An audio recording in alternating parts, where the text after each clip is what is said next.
sais que quand on parle d'émotions, de sentiments, tu parlais de manipulation tout à l'heure, le grand truc dans les entreprises, c'est de dire qu'il y a des pervers narcissiques à la direction des entreprises. Est-ce que toi, dans ton métier, tu en vois? Est-ce que même utilisent ces techniques d'influence pour essayer de t'influencer? Comment tu les repères? Comment ça se passe? Alors c'est très très difficile et je trouve qu'on a tendance à vraiment surévaluer, je pense, l'impact des pervers narcissiques. On oublie qu'il y a aussi pas mal de paranoïaques, hein. Peut-être. Voilà.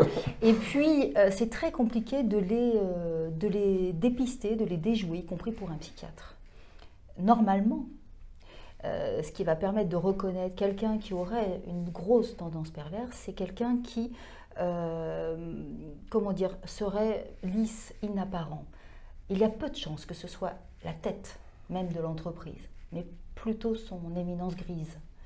C'est quelqu'un qui va faire agir les autres, qui va s'arranger pour observer le théâtre des opérations et qui va influencer en sous-bassement. Le pervers est plutôt comme ça. C'est pas celui qui va justement, quelqu'un qui va montrer ses tripes, peu de chance d'être pervers. D'accord. Voilà. Mais il peut être narcissique. Mais il peut être paranoïaque. Aussi, d'accord. Donc c'est plutôt des narcissiques paranoïaques. Narcissique, c'est un terme générique. Tout le D'accord. monde est narcissique. L'hystérique est narcissique, le paranoïaque est narcissique, le pervers est narcissique. Narcissique, c'est beaucoup plus la question, l'enjeu narcissique. C'est un peu, voilà, c'est l'enjeu narcissique, la question de l'estime de soi, du rapport au regard d'autrui. Et ça, les questions narcissiques se voient dans tous les profils. D'accord. Donc, on ne peut pas dire que quelqu'un est narcissique, etc. Comme ça, c'est un peu plus complexe que ça. Donc le pervers peut l'être, le paranoïaque peut l'être, etc. Il y a toujours un enjeu narcissique chez quelqu'un. D'accord. C'est d'ailleurs là-dessus souvent qu'on peut jouer en termes de négociation, d'influence.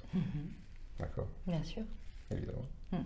Si on respecte cette question-là, Ouais. si on respecte, si on laisse toujours le moyen de s'en sortir. Peut-être si on peut revenir sur la notion de différence que tu as noté, souligné entre sentiment et émotion. Parce que tu nous dis finalement, on peut mettre de l'émotion, le courage, etc. Mais il faut faire attention de ne pas trop s'engager avec ses sentiments personnels, c'est dangereux. Oui. Tu peux nous préciser ça quand même parce que... Oui, alors quand je dis pas trop, c'est toujours la mesure, c'est-à-dire juste ce qu'il faut. C'est-à-dire que c'est important de travailler ou d'être en communication avec des gens que l'on peut aimer, apprécier, etc. Ce qui compte, c'est de ne pas se poser dans la vulnérabilité, d'en attendre en retour, d'être aimé, etc. Et donc de se mettre en position un peu trop basse de ce côté-là.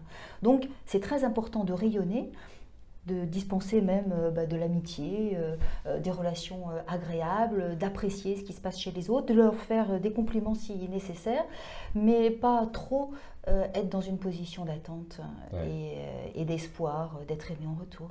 Tu sais qu'en négociation, ça a un nom, ça s'appelle le syndrome du nice guy. Ah bon? Oui, c'est-à-dire qu'en fait, comme il veut être tout le temps aimé, il est sympa.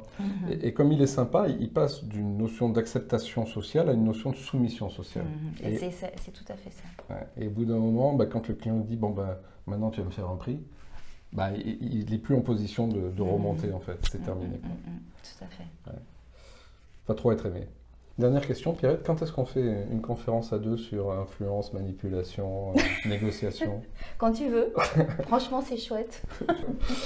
Ok, Pierrette, écoute, merci beaucoup de t'être prêtée au jeu de ces questions. C'était très intéressant et je sais que tu as une journée chargée. Oui. Donc, merci beaucoup d'être venue et j'espère à très bientôt. À bientôt alors. Au revoir. Au revoir.